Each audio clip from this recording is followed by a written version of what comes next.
sanksi apa yang bisa dijatuhkan pada pemain yang melakukan tindakan kekerasan di lapangan?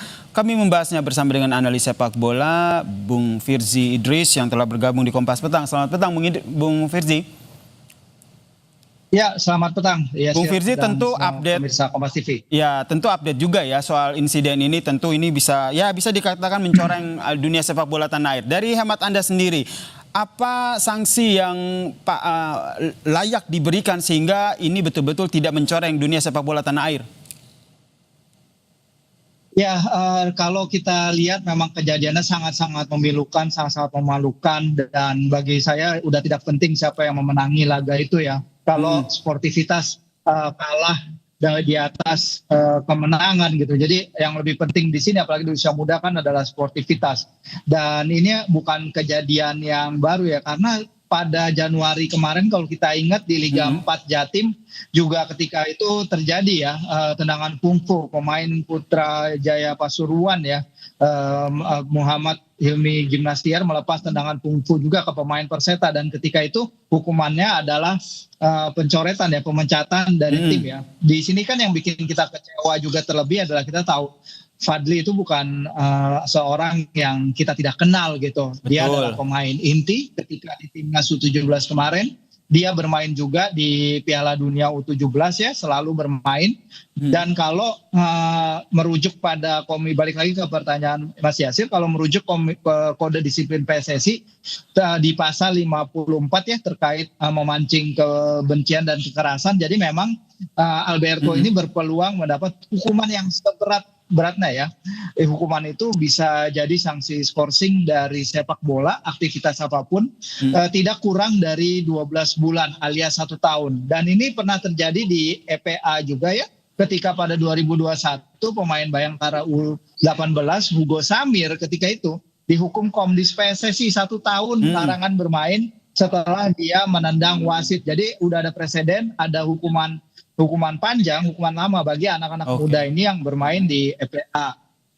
Jadi menurut Anda hukuman sanksi untuk tidak bermain ya 1 tahun ini bisa diberikan atau diganjarkan kepada Valdi Alberto ini. Kalau dari Bung Firzi sendiri melihat insiden ini, menurut Anda apakah sanksi ini diberikan kepada pemain yang terlibat atau perlu ada pihak-pihak lain yang juga terlibat dalam insiden ini, termasuk wasit yang juga dimintai keterangan sehingga membuat clear insiden ini?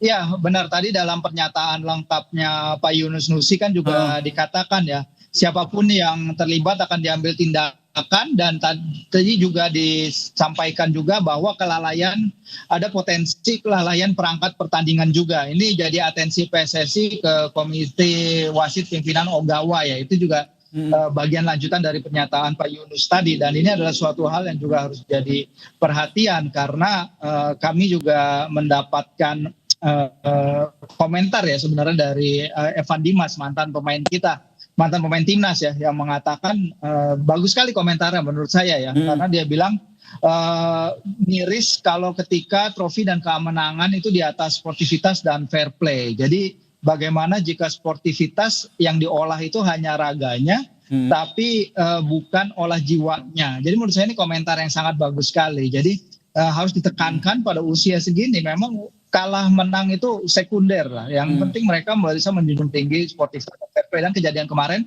sangat memalukan dan sangat enggak banget bagi siapapun yang terlibat ya, perangkat, pelatih kedua tim, semua staf pemain, dan ini lagi-lagi kita bahas tadi kalau soal kejadian yang menimpa Hugo Samir ini juga udah pernah kejadian, ada presidennya di EPA. Betul, gitu. Jadi karena itu harus ada pembenahan. Karenanya PSSI sendiri sudah memerintahkan komite disiplin ya untuk mengusut tuntas kasus ini. Kalau kita lihat ini anak muda menggebu-gebu, kemudian keinginan untuk menang tentu ada dalam pertandingan. Jika kita kaitkan dengan fair play dalam pertandingan, Anda melihatnya seperti apa? Terlebih kejadian ini bukan pertama kalinya terjadi di persepak bolaan tanah air.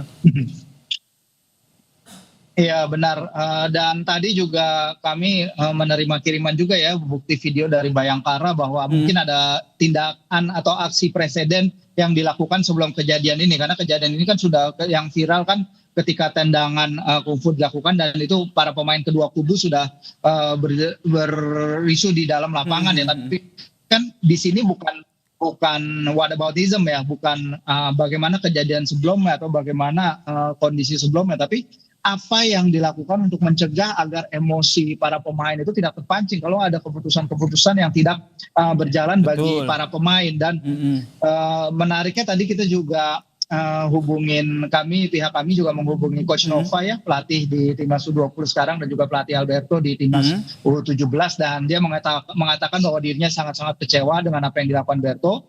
Karena balik lagi, apapun alasannya, tindakan itu tuh nggak bisa dibenarkan, Mas Yasir, di sini. Betul. Dan dia mengatakan, apalagi status Berto adalah pemain Timnas U17 yang seharusnya memberikan contoh kepada pemain lainnya. Bisa kita bayangkan berapa banyak pemain Indonesia yang punya kesempatan bermain di level Piala Dunia gitu. Dan Alberto itu telah melakukannya, seharusnya dia bisa menjadi contoh. Dan di sini katanya Coach Nova sudah berkomunikasi langsung dengan Berto, dan dia mengutarakan bahwa Berto sudah harus belajar dari situasi ini, dan Coach Nova mengatakan bahwa kejadian tidak bisa ditolerir dan harus ada konsekuensi terhadap sang pemain. Harus ada konsekuensi, Alberto harus belajar dari peristiwa ini. Kalau kita lihat track record dari Alberto sendiri dalam persepak bolaan tanah air, apalagi sudah masuk timnas, itu seperti apa gambarannya?